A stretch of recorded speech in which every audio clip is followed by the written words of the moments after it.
Hi, నా పేరు doctor Monica. మెడినైన్ హాస్పిటల్ హోమియోపతి అండ్ ఆయుర్వేద నుంచి మాట్లాడుతున్నాను.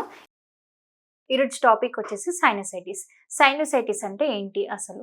సైనస్ ఎలా ఫామ్ అవుతుంది మనకి? దానివల్ల ఎలాంటి ఇబ్బందులు ఉంటాయి? ఎలాంటి కారణాల వల్ల అది ఎఫెక్ట్ అవుతుంది? వాటి గురించి ఈరోజు చెప్పాలనుకుంటున్నాను. సైనసైటిస్. సైనసైటిస్ అంటే it is inflammation of nasal septum అనేసి అంటారు. అంటే మనకి మన ఫేస్‌లో కొన్ని ఎయిర్ సాక్స్ అనేటివి ప్రెజెంట్ అయి ఉంటాయి. ఆ ఎయిర్ సాక్స్ ఏమవుతాయంటే వాటిలో ఎప్పుడైతే ఒక మ్యూకస్ అనేది ఉంటుంది, ఆ మ్యూకస్ అనేది వెళ్ళి ఆ ఎయిర్ సాక్స్‌లో ఫ్లూయిడ్ అనేది ఫిల్ అయినప్పుడు అప్పుడు మనకి సైనస్ ఫార్మేషన్ అనేది జరుగుతూ ఉంటది. ఆ సైనస్ ఫార్మ్ అయినప్పుడు మ్యూకోజల్ ఫ్లూయిడ్ ఏదైతే ఉంటదో మనకి ఆ ఎయిర్ సాక్స్ అనేటివి ఇన్‌ఫ్లేమ్ అవుతాయి.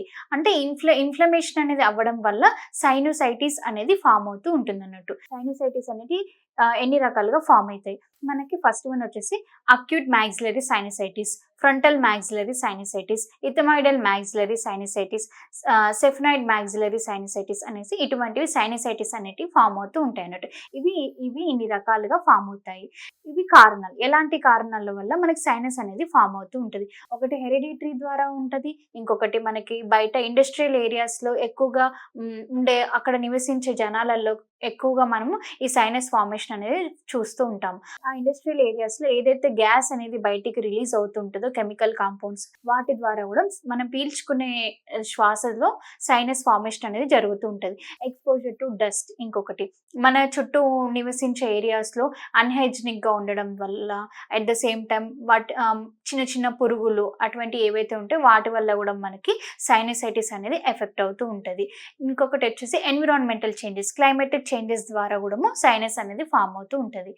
నెక్స్ట్ వచ్చేసి సిమ్టమ్స్. సిమ్టమ్స్ ఏ విధంగా ఉంటాయి సైనస్‌లో అంటే గనక కంటిన్యూయస్‌గా రన్నింగ్ నోస్ అనేది ఉంటది. కఫ్ అనేది ఉంటది. కోల్డ్ అనేది ఉంటది. మనకి బ్రీతింగ్ తీసుకోవడానికి ఇబ్బంది పడుతూ ఉంటాము. నోస్ బ్లాకేజ్ అనేది ఉంటది. మనకి చెస్ట్‌లో టైట్‌నెస్ అనేది ఫీలింగ్ వస్తూ ఉంటది. ఇంకొకటి ఎర్లీ మార్నింగ్ టైమ్‌లో, నైట్ టైమ్‌లో మనకి ఎక్కువగా దగ్గనేది, తుమ్ములనేటివి వస్తూ ఉంటాయి. నెక్స్ట్ వచ్చేసి స్మెల్ లాస్ అవుతూ ఉంటది. ఎక్కువ ఇది సైనసైటిస్ ఏదైతే ప్రాబ్లమ్ ఉంటదో దానికి ఎక్కువగా లాస్ ఆఫ్ స్మెల్ అనేది చూస్తూ ఉంటాం. స్మెల్ అనేది కరెక్ట్‌గా గుర్తుపట్టలేము మనము. వాయిస్ అనేది గూడా చేంజ్ అవుతుంటది. హార్స్‌నెస్ ఆఫ్ వాయిస్ అనేది వస్తూ ఉంటది. ఇటువంటి సింప్టమ్స్ అనేటివి చూస్తూ ఉంటాం అన్నట్టు మనం. నెక్స్ట్ వచ్చేసి వీటి నుంచి మనము అంటే ఈ సైనస్ ప్రాబ్లమ్ నుంచి ఎలా మనము దీని నుంచి బయటపడాలి? ఎలాంటి జాగ్రత్తలు తీసుకోవాలి అంటే గనక చల్లటి పదార్థాలు తీసుకోకూడదు. కూల్ డ్రింక్స్ తాగకూడదు. కర్డ్ అనేది తీసుకోకూడదు. డైరీ ప్రొడక్ట్స్ తీసుకోవద్దు. స్వీట్స్ అనేటివి తీసుకోకూడదు. ఇంకా వచ్చేసి హైజీనిక్‌గా ఉండాలి. మన చుట్టూ ఉండే ఏరియాస్ హైజీనిక్‌గా ఉండాలి. ఇంట్లో గూడా హైజీనిక్‌గా పెట్టుకోవాలి. డస్ట్‌కి అసలుకే ఎక్స్‌పోజ్ అవ్వకూడదు. బయటికి వెళ్ళినప్పుడు మనం మాస్క్ కానీ, ఏదైనా స్కార్ఫ్ లాంటివి కట్టుకొని నోస్‌ని అనేది కవర్ చేసుకుంటూ ఉండాలి. చల్లగాలికి వెళ్ళినప్పుడు కూడా మనం కవర్ చేసుకోవాలి. ఇంకా మనం బ్రీతింగ్ ఎక్సర్‌సైజెస్ లాంటివి చేసుకోవాలి. ఇటువంటివి సైనసైటిస్‌కి మనకి హెల్ప్ అవుతూ ఉంటాయి. మీరు ఎవరైనా ఇలాంటి సమస్యలతో బాధపడుతున్న వాళ్ళు ఎవరైనా ఉంటే కనుక మీరు మా మెడినైన్ హాస్పిటల్‌కి రావచ్చండి. ఇక్కడ మీకు ప్రతిదానికి ప్రతి సొల్యూషన్ అనేది అవైలబుల్‌గా ఉంటది. హోమియోపతిలో మనకి ఎలాంటి సైడ్ ఎఫెక్ట్స్ లేకుండా పర్మనెంట్ రికవరీ అనేది హాస్పిటల్‌లో డాక్టర్స్ అనేటివి మీకు సజెస్ట్ చేస్తూ ఉంటారండి. డైట్, ఇమ్యూనిటీ కూడా ఎలా తీసుకోవాలనేది డాక్టర్ అనేది ఎక్స్‌ప్లెయిన్ చేస్తూ ఉంటారు.